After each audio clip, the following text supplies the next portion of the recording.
কোটা সংস্কার নয় বরং শেখ হাসিনার সরকার পতনই ছিল মূল লক্ষ্য। নাগরিক টেলিভিশনকে সাক্ষাৎকারে জানিয়েছেন বৈষম্য বিরোধী ছাত্র আন্দোলনের মুখ্য সমন্বয়ক আব্দুল হান্নান মাসুদ। বিপ্লবী সরকার গঠনের জন্য আবারও বিপ্লবের কথাও বলেন তিনি। কোটা আন্দোলনের প্রেক্ষাপটেই সাবেক প্রধানমন্ত্রী শেখ হাসিনার পতন হয়েছে বলা হলেও এবারে বের হলো অন্তরালের ঘটনা। বিপ্লবী সরকার গঠনই ছিল তাদের মূল লক্ষ্য। শেখ হাসিনা দ্রুত পালিয়ে যাওয়ায় সময় পাননি তারা।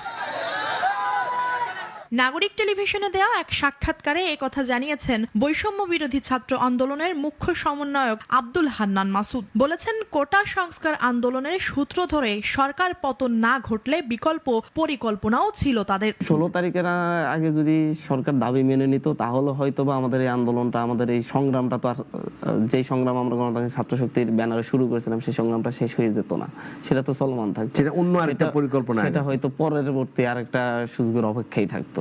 হান্নান মাসুদ জানান, গত 15 বছর ধরেই সরকার পতন ঘটানোর পরিকল্পনা ছিল তাদের। সেই লক্ষ্যে চানখারপুলে একটি বাসায় একসঙ্গে থাকতেন তারা। আমাদের একটা প্ল্যানিং ছিল, 10-15 বছরের একটা প্ল্যানিং আমরা হাতে রেখে কাজ করেছিলাম যে হচ্ছে বাংলাদেশের প্রতিটি শিক্ষা প্রতিষ্ঠানের শিক্ষার্থীরা একটা জায়গায় ঐক্যবদ্ধ হবে, ছাত্র জনতার মেলবন্ধনের জন্য কাজ করবে, ছাত্রদের অধিকার নিয়ে কথা বলবে, যেখানে রাষ্ট্রীয় যে কোনো ক্রাইসিসে তারাই প্রতিবাদ করবে, একটা বড় ধরনের মুভমেন্ট তৈরি করার জন্য। রাষ্ট্র ব্যবস্থা পুরোপুরি ঢেলে সাজাতে চান এই সমন্বয়ক। তার মতে সে লক্ষ্য পূরণে বাধা হয়ে আসছে বড় বড় রাজনৈতিক দলগুলো।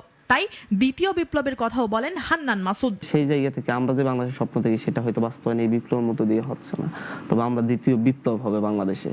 আমরা চাই যে এই বিপ্লবটা অতি দ্রুত হয়ে যেন হচ্ছে এর মাধ্যমে যেন হচ্ছে সকল আগাছা মুক্ত বাংলাদেশ গঠিত হয়। বৈষম্য বিরোধী ছাত্র আন্দোলনের মুখ্য সমন্বয়ক আব্দুল হান্নান মাসুদের সাক্ষাৎকারটি আগামী কাল এবং পরশু প্রচার করবে নাগরিক টেলিভিশন। মুনিয়া জ্যোতি, নাগরিক, ঢাকা।